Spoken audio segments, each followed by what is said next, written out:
पढ़ेंगे, अवक्षेपण अभिक्रिया को समझेंगे, संक्षारण को समझेंगे, विकृत गंधिका को समझेंगे।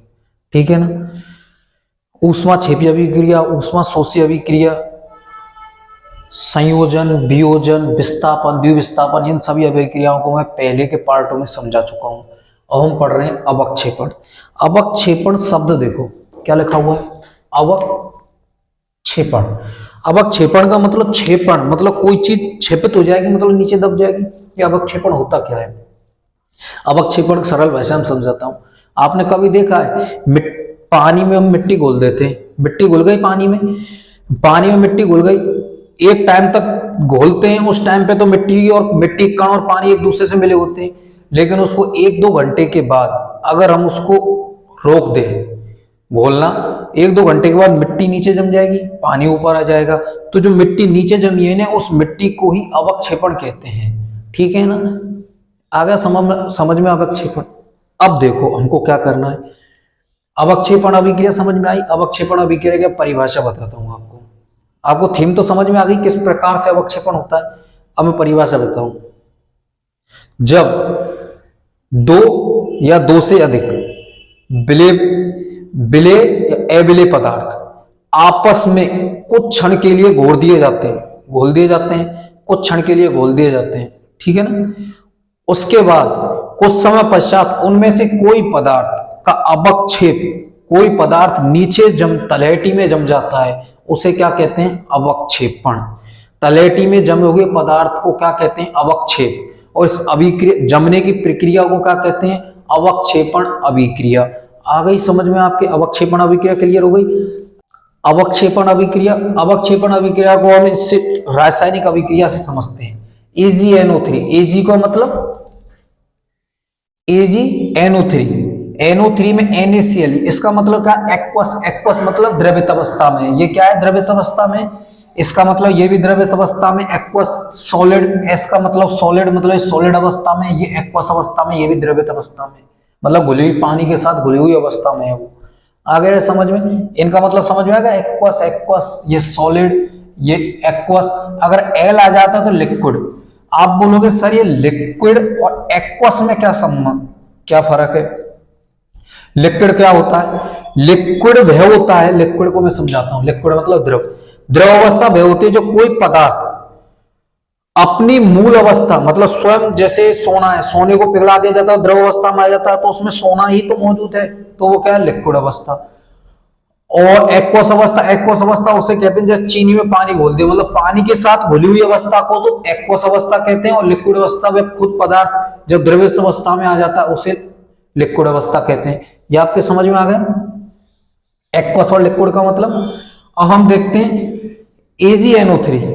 AgNO3 की सिल्वर नाइट्रेट, इसको क्या कहते हैं? Ag को क्या कहते हैं? सिल्वर,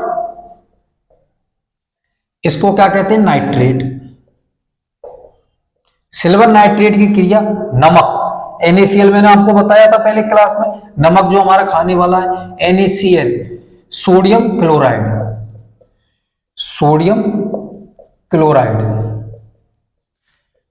क्लोराइड के साथ कराने पर हमें सिल्वर क्लोराइड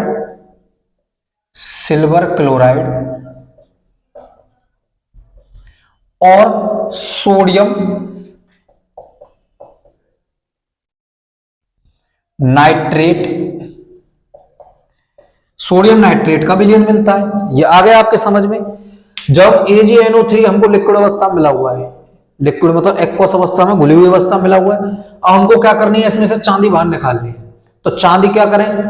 हमको पता है सभी क्रिया के बारे में। हम इसमें अगर नमक डाल देंगे तो क्या करेगा? AgCl के साथ क्रिया करके नीचे बैठ जाएगा, और जो Na सोडियम और NO3 सोडियम बाइकार्बोनेट ऊपर आ जाएगा। ठीक है, ये नीचे बैठ जाएगा, अवक्षेप के रूप में ऊपर आ जाएगा। जैसे ही हम इसको बाहर निकाल देंगे, नीचे अवक्षेप को इकट्ठा कर लेंगे, हमारे पास चांदी आ जाएगी। ठीक है ना। तो आपके अवक्षेपण अभिक्रिया समझ में आ गई। अवक्षेपण अभिक्रिया के बाद बता रहा हूं मैं संक्षारण। ठीक है, संक्षारण क्या होता है? संक्षारण को समझिए। संक्षारण शब्द से पता लगा, क्षरण मतलब खत्म हो रहा है धीरे धीरे। अब इसकी परिभाषा क्या हुई? खत्म हो रहा है। जैसे आपको एक उदाहरण दूं, कभी आपने देखा होगा कि दीवारें होती है, पास में अगर पानी बह रहा है, लगातार पानी भर रहा है, दीवार धीरे धीरे झड़ने लगती है, ठीक है ना। तो इसकी क्या होगी, धीरे धीरे खत्म हो रही है, संचारित हो रही है, खत्म हो रही है। अगर हम रोकथाम नहीं करेंगे तो दीवार गिर जाएगी। जैसे हमारा लोहे की वस्तु कोई वातावरण में खुली अवस्था में पड़ी हुई है तो वो क्षय होने लग जाती है, उस पर जंग लगना चालू हो जाती है। चलो ये भी बात सही है। अब हमको आगे चलना है। अब संचारण की अभिक्रिया, आपके संचारण की थीम समझ में आ गई दिमाग में? क्या होता है संचारण? धीरे धीरे वस्तु क्षय होती जाएगी, उसको संचारण कहते हैं, खत्म होती जाएगी। अब संचारण तो हमने पढ़ लिया, अब संचारण के बारे में परिभाषा बताता हूं, परिभाषा को लिख लो। संचारण भय रासायनिक अभिक्रिया, भय रासायनिक अभिक्रिया जो अम्ल, क्षार या नमी की उपस्थिति में, अम्ल, क्षार या नमी की उपस्थिति में जब कोई पदार्थ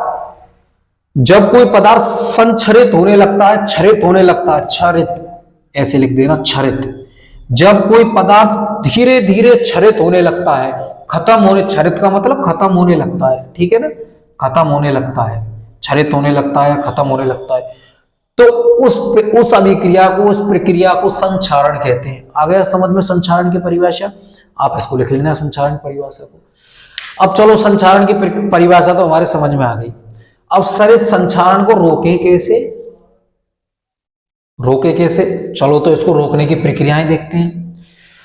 अब देखते हैं हमारे आसपास, देखते हैं कि हम संचारण को रोकना है। संचारण को रोकने के लिए सबसे पहले जैसे पत्थर है, अभी पत्थर वाला उदाहरण दिया था, पानी बह रहा है तो उसको क्या नाम, पानी बह रहा है वहां के आसपास से, उसकी जड़ों में पानी जा रहा है, धीरे धीरे पानी ऊपर आया तो धीरे धीरे वो दीवार खराब होने लगती है, तो ये क्या होता है, संचारण होने लगा।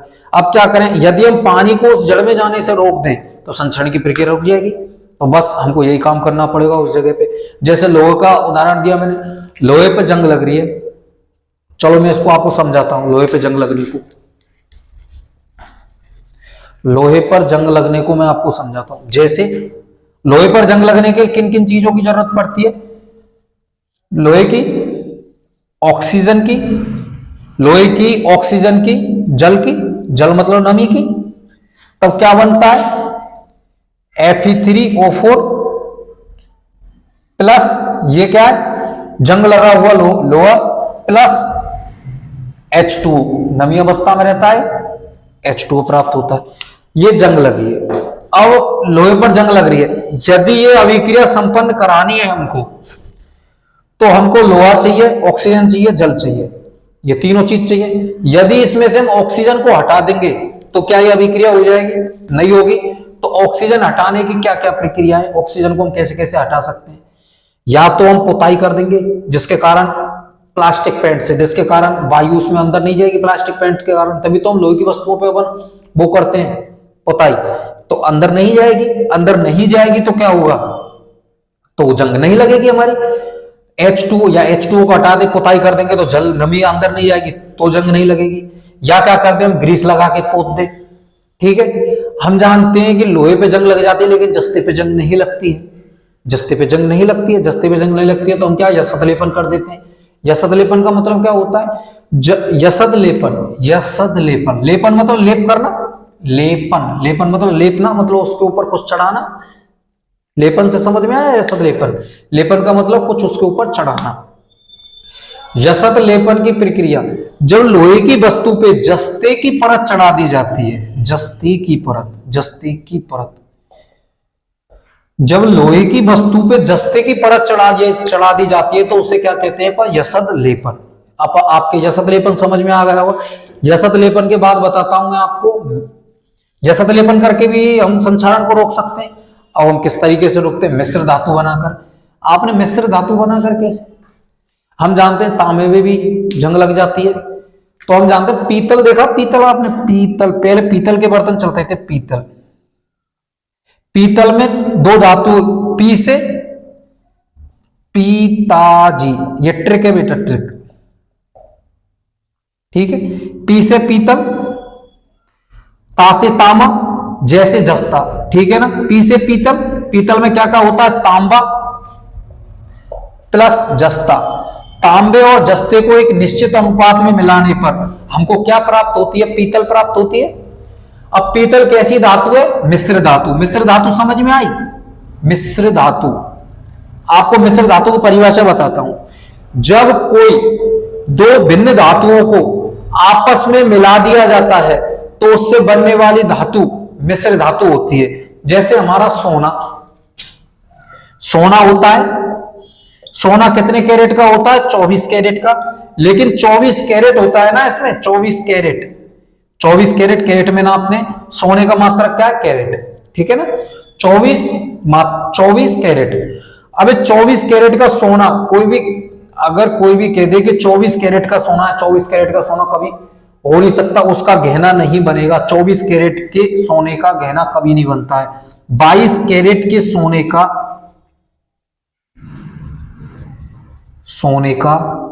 गहना बनता है 22 कैरेट का, और उसमें 2 कैरेट क्या होता है? कैरेट तांबा। 2 कैरेट क्या होगा? तांबा, ठीक है। 22 कैरेट तो सोना होगा, 2 कैरेट क्या होगा? तांबा। यह आपके समझ में आ गया, ठीक है। इस प्रकार से 22 कैरेट सोना होता है और 2% कितना होता है? तांबा। यह आपके समझ में आ गया। मिश्र धातु समझ में आ गई। मिश्र धातु के बाद क्या है? एनोडीकरण, ठीक है। मैं इसको रब कर दूं, एनोडीकरण समझाता हूं मैं आपको। एनोडीकरण, एनोडीकरण आपने देखा है? एनोडीकरण समझा दो। एनोडीकरण में आपने देखा है कभी? एल्युमिनियम के बर्तन हम शुरू में घर पे लाते हैं तो वो सफेद होते हैं, बिल्कुल सफेद जक होते हैं। लेकिन जैसे जैसे हम उनमें भोजन बनाना चालू कर देते हैं तो नीचे नीचे कठोर परत से जम जाती है, काले काले रंग की काली परत जम जाती है, काली परत जम जाती है। काली परत जम गई, मान लिया सर काली परत जम गई, मान लिया कि हमने देखा काली परत जम गई।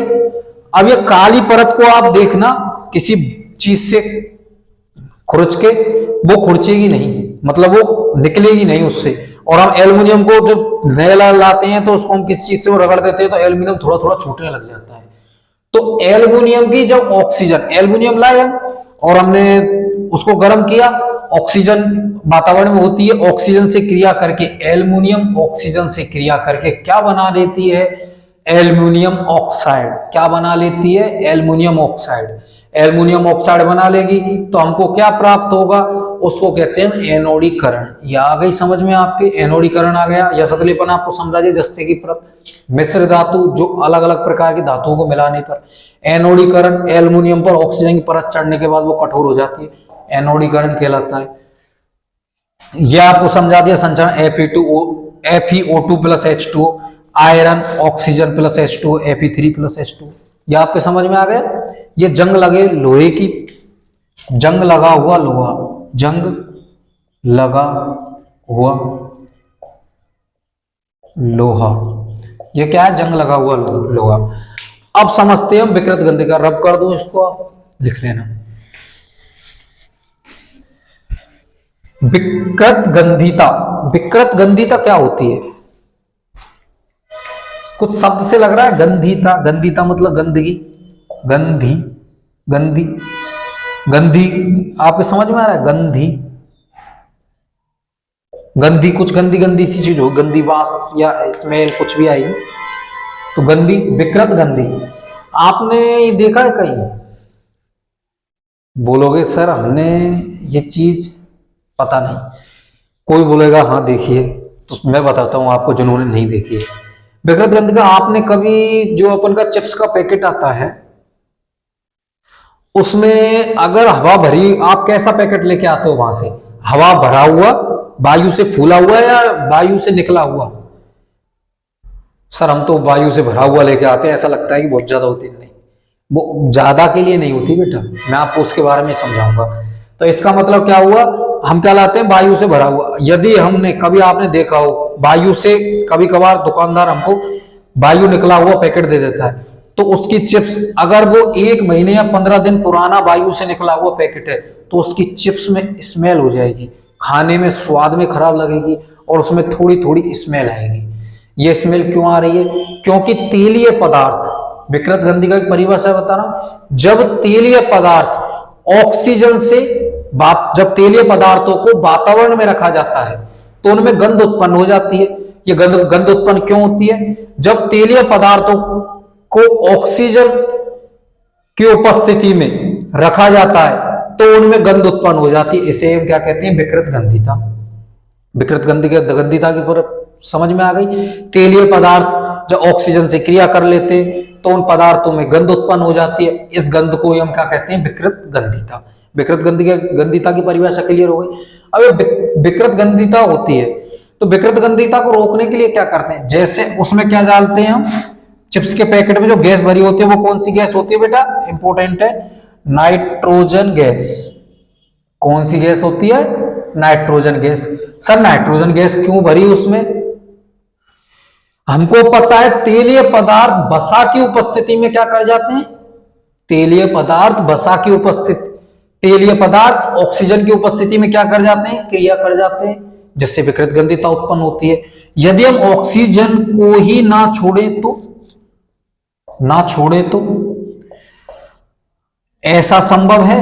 हमने पैकेट बंद किया और उसमें ऑक्सीजन ना रहे, वातावरण में ऑक्सीजन, थोड़ी बहुत ऑक्सीजन जाएगी, विकृत गंधिता उत्पन्न हो जाएगी।